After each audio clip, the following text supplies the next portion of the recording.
Di tengah ramainya perbincangan, Densu dan pesulap merah yang turut memberikan pandangan masing-masing terkait Fitri, jejak backpacker. Namun perbedaan sudut pandang keduanya membuat perdebatan semakin hangat dan menjadi bahan diskusi di berbagai platform media sosial. Ruben Onsu pun turut prihatin terhadap Fitri yang menjadi sasaran Densu dan pesulap merah usai videonya viral di kanal YouTube Jejak Backpacker. Kini publik menantikan penjelasan maupun klarifikasi lanjutan dari Bapak Sunarko selaku juru kunci Gunung Kawi yang pernyataannya viral di YouTube pesulap merah dan viral di seluruh media sosial. Kalau Pak Juru Kunci jawab jujur, itu tugasnya memang. Kalau Juru Kunci gak jujur gimana? Iya, gitu ya. jadi dia jawab apa adanya. Artis ini pernah datang ke sini. Nah, gitu iya. ya. Kita jawabnya kalau Juru Kunci ya pasti jujur. Warga sudah percaya sama Pak Juru Kunci di sini yang megang. Kan gitu. Kalau Pak Juru Kunci kayak orang terpercaya terus gak jujur gimana, Pak? Tak ada asap kalau tak ada api. Siapa sosok yang pertama kali menyebut nama artis S di Gunung Kawi? Benarkah mereka semua harus dikonfrontasi? Ini yang bikin geger ini kan pada saat si Merah ini mewawancari Kuncen yang pertama ya. Nah, ketika diwawancara, Kuncen ini menyebut beberapa figur publik ya, dan ini menyebut nama artis yang sekarang memang sedang viral ya. Dan publik itu haus akan jawaban. Terlebih pada saat yang sama, artis S ini memang kontroversial, terutama dengan pacarnya. Dan ini menjadi konfliknya di antara dia dan juga mantan suaminya. Nah, kalau menurut The Law of Attraction, getaran kemarahan dan kebingungan publik itu menarik lebih banyak konten serupa. Kuncen Gunung Kawi, sadar atau tidak, itu telah menjadi saluran energi kolektif yang selama ini terpendam. Ini yang menjadi viral karena menyebut nama S. Dan nama S ini disebut dalam wawancara antara si Merah dengan Kuncen Gunung Kawi yang pertama. Nah, terlebih, mereka ini belum memberikan klarifikasi secara terbuka, secara bersamaan. Karena dalam situasi krisis, diam sering dianggap sebagai pengakuan. Semakin lama seseorang diam, semakin besar spekulasi yang muncul. Karena gini ya, dalam The Law of Attraction, energi publik, kecurigaan, keraguan, dan tuntutan akan kebenaran itu memaksa pihak yang terlibat untuk bicara. Getaran ini sangat kuat, sehingga tidak bisa diabaikan. Nah, sayangnya, artis S ini, hingga detik ini, itu belum berani untuk mengklarifikasi secara langsung. Kalau bisa, itu semua bertemu di dalam satu podcast dan semuanya harus berbicara supaya bolanya tidak semakin liar. Karena gini ya, yang diam di waktu yang tepat lalu berbicara di waktu yang salah, itu adalah tanda bahwa ada yang disembunyikan. Karena harus diakui, publik mulai menuntut agar artis S dan Kuncen Gunung Kawi dan si Merah itu dikonfrontir di sebuah podcast netral. Jadi sebaiknya podcast yang dipilih adalah netral ya, tidak memihak siapapun. Yang kedua, podcastnya harus berani, tidak takut bertanya keras dan frontal. Ketiga, harus kredibel. Jadi dia harus memiliki track record yang baik. Menurut kalian, podcast yang mana yang tepat ya menjadi media konfrontir antara artis S, Kuncen Gunung Kawi yang pertama, dan si Merah? Silakan tulis di kolom komentar sekarang. Gara-gara ada channel sebelah tuh, Ada channel lagi? itu yang bikin rusuh sebenarnya. Ngundang orang yang katanya nih mantan asisten artis, Iya, kayak beliau. iya kayak gini, Oh. tapi skripnya itu menjurus ke Ruben sama Tarwenda. Masa? Iya, skripnya semua iya, menjurus, tapi dia nggak nyebutin artisnya siapa, tapi menjurusnya ke sana. Dengar narasumbernya sakit ya? Denger. Dengernya setelah Skripnya itu, gitu. lu merasa itu Gue merasa skrip. Jejak backpacker. Data klarifikasi kamu di sini. Iya benar. Siapa yang takut? Saya kan tidak pernah menyebut nama, itu prinsip saya dari awal. Yang namanya punya kode etik jurnalistik. Yang ngangkat berita itu pesulap merah. Yang nyebut nama sudah dikeluarkan semua. Ada inisial S, ada inisialnya Pak J.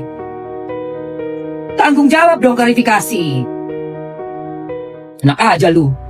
Giliran orang yang nggak nyebut nama nggak apa kok diudal-udal.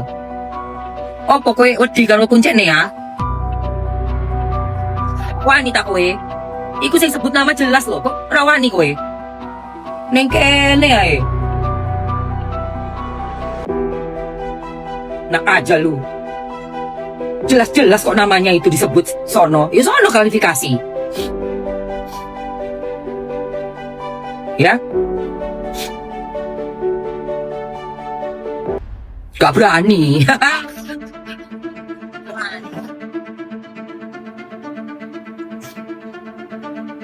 Gitu loh sayang. Ya. Sampai ibu-ibu ini aja netizen udah enak banget ini. Saat aku lihat ya videonya dari pesulap rambut merah ya. Dia bilang katanya channel-channel yang menyiarkan bahwa ada tumbal dalam pesugihan itu dungu ya katanya. Itu channel-channel dungu itu ngomong. Nggak boleh kayak gitu kali ngomongnya ya. Ingat loh, ini di media sosial ya. Ingat ya. Ingat. Netizen sekarang ini tidak bodoh ya.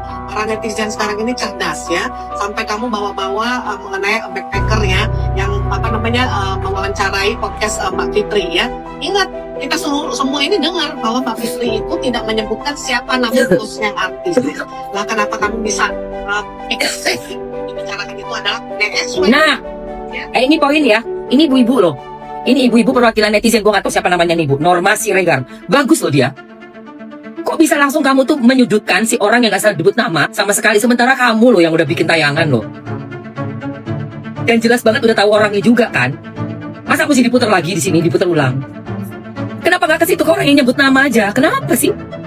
Ada itu ya, backpacker pun cuma mewawancarai dan tidak ada berkata bahwa bosnya Mbak Fitri ini adalah SW, tidak ada, dia tidak menyebutkan nama ya, gitu. Dan mengenai katanya Mbak Fitri sakit, lah emang dia sakit kan? Betul. Bukti videonya, Betul. dia lagi di rumah sakit ya kan, yang hasil dioperasinya ya kan, nggak boleh seujon gitu ngomong. Betul. Jangan terlalu takabur dalam berbicara. Ingat ya, ini media sosial. Netizen seluruh Indonesia ya tidak suka dengan kata-kata yang seperti ini, bilang dungu apalah, itu nggak boleh ya. Bicara aja yang enak gitu loh ya. Nggak usah sampai ngomongnya bawa-bawa channel-channel yang lain gitu ya. Jangan membuat tersinggung orang. Betul. Nanti membuat masalah ke diri kamu sendiri ya. Kalau memang kamu ada ya saya nggak mau salah ngomong juga lah di sini ya. Cuma sangat beda sekali waktu kamu lagi ada di Gunung Kewong berbicara dengan kuncengnya ya. Dan sekarang kamu membuat TV seperti ini ya. Jadi itu sangat berbeda saat kamu di sana dan saat sekarang bicaranya ya. Jadi jangan sekali lagi ngomong seperti itu deh ya. Oke, bye-bye. Betul, setuju Bu. Saya sangat setuju perwakilan dari ibu-ibu nih. Ini aneh gitu. Sudah bikin berita, datang ke situ melakukan liputan. Sampai keluar nama semua, foto-foto orang semuanya dimasukkan. Jelas nggak di-blur, nggak disensor, nggak ada. Terus yang di Uber, ada podcast yang nggak ada nama, nggak ada inisial, nggak nyebut siapa-siapanya, mukanya ditutup, nama narasumbernya aja palsu. Tapi itu yang di Uber, kok yang nyebut nama aslinya nggak di Uber ya? Bingung nggak sih lu? Banyak banget netizen-netizen dan masyarakat Indonesia yang minta tanggapan saya terkait bintang tamu yang hadir di channelnya Jejak Backpacker, yang ngaku-ngakunya jadi asisten artis tertentu dan dia tidak menyebutkan siapa artisnya.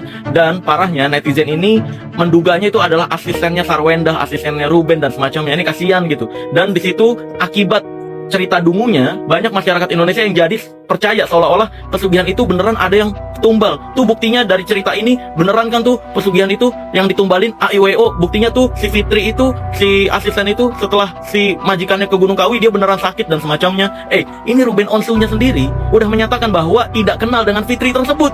Jadi itu siapa? Dan ketika gue tanya ke teman-teman wartawan, kenapa tidak mewawancarai bintang tamu yang ada di channelnya Jejak Backpacker? Dan teman-teman wartawan gue semuanya menyatakan bahwa Jejak Backpacker tidak mau memberikan nomor kontaknya. Dan Jejak Backpacker bilang bahwa si bintang tamu itu cuma mau podcast di channel dia. Waduh, masuk akal sekali alasannya. Ini cuma mau ada di channel dia karena memang ceritanya sesuai skrip yang disetting, atau itu siapa sebenarnya? Siapa sih? Gue nggak yakin itu beneran asisten artis. Pakai pesugihan beneran sakit. Mau dong jadi tumbal? Woi, ya pesulap warna red, pesulap merah Magic Wibiniu, ngapain tiba-tiba random lo klarifikasi? Suka ngarang deh. Kenapa? Ada dapat pembukaan mulut? Takut dilaporin atau apa? Nasi udah menjadi bubur, ya? Lu pakai bawa-bawa akunnya backpacker segala. Ini semua juga yang ngebocorin pertama lu yang temil, bilang ke Kawi-Kawi itu Sarwenda lah. Ini sorry ya, terlepas yang pro dan kontranya ke Sarwenda ya. Tapi lu juga udah salah kayak begitu. Karena kalau tanpa lu ada ngomong kayak begitu, gak akan ada muncul yang heboh-hebohan kayak begini dengan sebutannya Sarkawi segala macam itu. Ya kan? Aturan kalau mau klarifikasi di awal-awal, lu mah kalau udah nasi menjadi bubur begini, udah menjadi tembok beton, lu baru pengen lu rubuhin, ribet kan jadinya. Lagian juga kemarin kan masalahnya bisa panas Sarwenda itu kan gara-gara kan dari dirimu. Bener-bener panasnya gitu kan, pencapan dan pembukaan tabir, riset masalah Kawi. Kalau sebelumnya kan nggak begini, biasa aja. Lu nya aja yang terlalu kentara banget gitu, udah dilakukan secara sadar intinya, udahlah, ya kan? Terus kamu juga sendiri yang ngebongkar-bongkar semua tamu-tamu yang hadir di sana, tulisan nama. Memang gak ada kerjaan kan, makanya apa-apa dipikirin dulu. Ya, nggak ada angin, nggak ada hujan, pansosnya kali ini salah. Ya, kalau lu klarifikasi begitu malah tambah digoreng lu beneran sama netizen. Udah terlalu kesumat sama tingkah-tingkah lu kemarin ini. Ya, nggak usah bilang yang kamu narasumbernya backpacker yang menghubung-hubungkan dengan apa yang lagi viral sekarang antara RO dan SW. Kenapa nggak muncul di podcast-podcast lain, terus kamu tantang, terus kamu suruh konten, ngapain? Namanya orang-orang ini juga kalau misalnya dia ke podcast, dia minta dirahasiakan identitasnya, dia juga bertaruh nyawa, sama dia juga bukan tipikal orang mau cari clear dari kasus apa gitu, enggak ya. Namanya backpacker akun mistis, dia kebenaran menemukan platform yang mungkin cocok dia untuk angkat bicara, ya kan? Kenapa harus menemukan di podcast segala macam? Udahlah, diam lah ya. Makanya jangan kalau misalnya mau jadi pansos, jadi orang yang punya spiritualism, lihat-lihat dulu. Zaman sekarang bukan masalah bongkar-bongkaran, ya masalah you have to know what you do gitu kan, consequences-nya.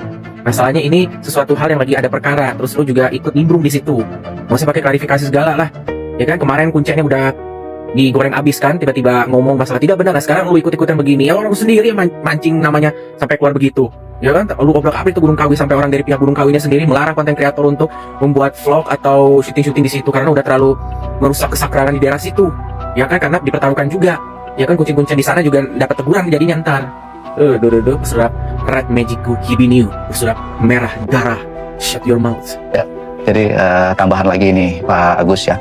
Jadi seperti yang mungkin Bapak Agus nonton, jadi ada beberapa yang viral di bagian-bagian area sini ya. Yang saya lihat itu kan ada foto, buku tamu, terus di konten tersebut juga menyebut bahwa ini adalah tempat pesugihan, yang macam-macam lah dengan Keraton Gunung Kawi ini.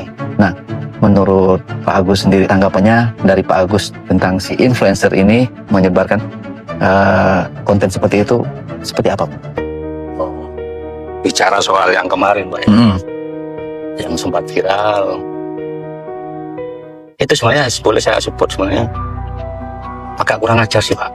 Satu, etika dia di tempat-tempat seperti ini saya lihat tidak ada. Sebenarnya nggak boleh ya masuk di tempat-tempat khusus kita tanpa seizin, ya sebenarnya tanpa seizin itu.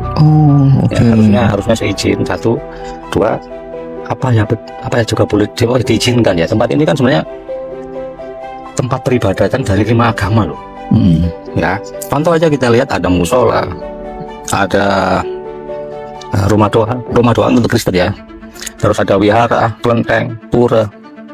Jadi influencer yang dulu itu bicara seperti itu apa nggak melihat tempat-tempat ibadah itu ya.